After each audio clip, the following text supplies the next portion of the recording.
Primary and secondary research.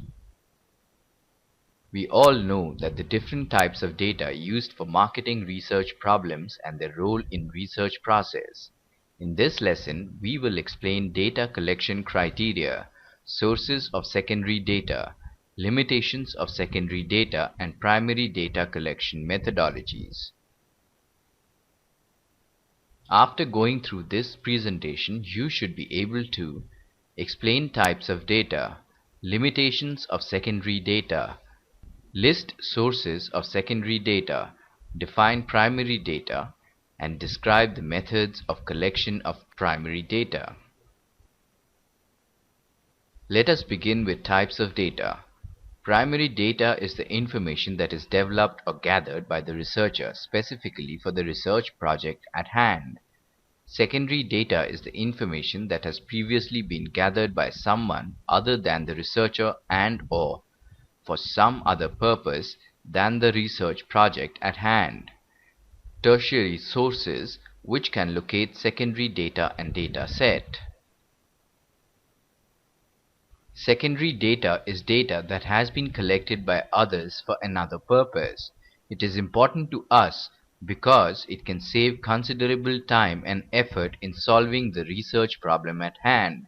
Secondary data is a valuable tool, particularly in the problem or opportunity identification stage.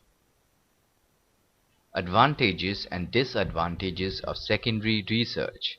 Advantages are secondary research is inexpensive, easily accessible, immediately available.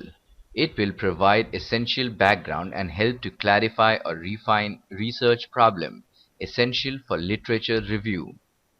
Secondary data sources will provide research method alternatives. It will also alert the researcher to any potential difficulties. Disadvantages are frequently outdated.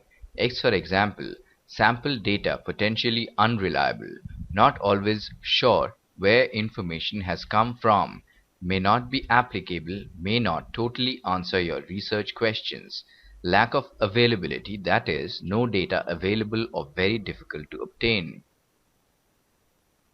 The sources of secondary data are internal corporate information, government agencies, trade and industry associations, marketing research firms, commercial publication, and news media. The largest single source of secondary data in macro terms are the publications by the Union government. Marketing researchers have relied on this source of data for estimating market potential and sales forecast, determining distribution penetration and location of intermediate and final outlets, as well as for defining sales territories and routing schedules.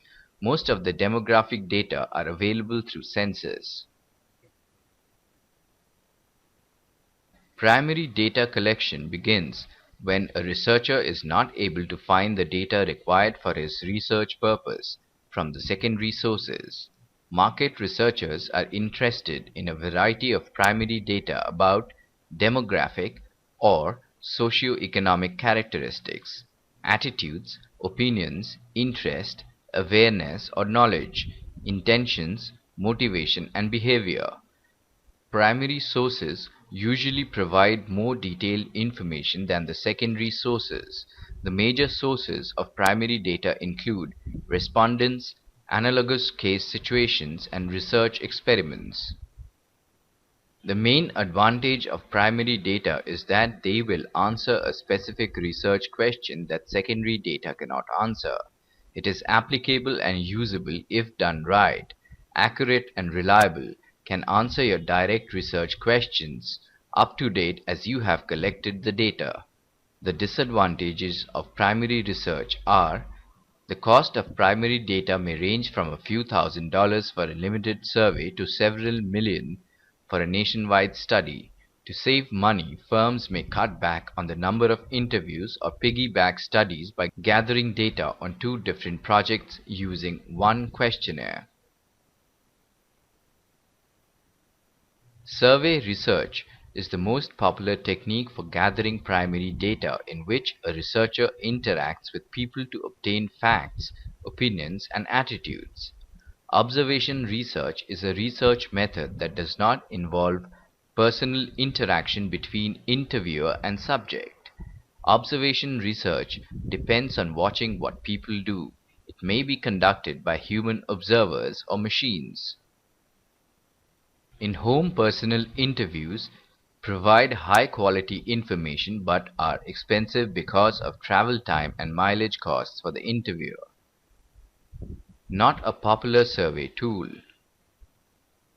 Mall intercept interviews, conducted in shopping malls or in a marketing research office in the mall. Surveys must be brief. It is hard to get a representative sample of the population. Telephone interviews cost less and provide one of the best samples of any traditional survey procedure. Many facilities for telephone interviews utilize computer-assisted interviewing, where information is directly input into a computer application. Mail surveys. Benefits are low cost, elimination of interviews, centralized control, and anonymity for respondents. However, mail questionnaires usually produce low response rates. Executive interviews. Survey involves business people at their offices regarding industrial products or services. This type of interviewing is expensive due to the process of finding, qualifying, and interviewing respondents. Focus groups. A type of personal interviewing characterized by 7 to 10 people gathered in a meeting place. The interaction provides group dynamics with interplay of responses yielding richer information than individual interviews. Questionnaires contain three basic types of questions: open-ended questions, closed-ended questions, and scaled response questions. Go through the slide. Now let's see how much you have learned till now. State whether the following statements are true or false. Most market research studies can be solved only by collecting secondary data. False. The step supervision of field workers is not involved in field work. False. One of the major editing problem concerns faking of an interview. True. Before we end, let us briefly revise what we have studied so far. Secondary data is collecting and possibly processed by people other than the researcher in question, and the data directly collected by the researcher with respect to the problem under study is known as primary data. Sometimes secondary data may not be able to solve the research problem.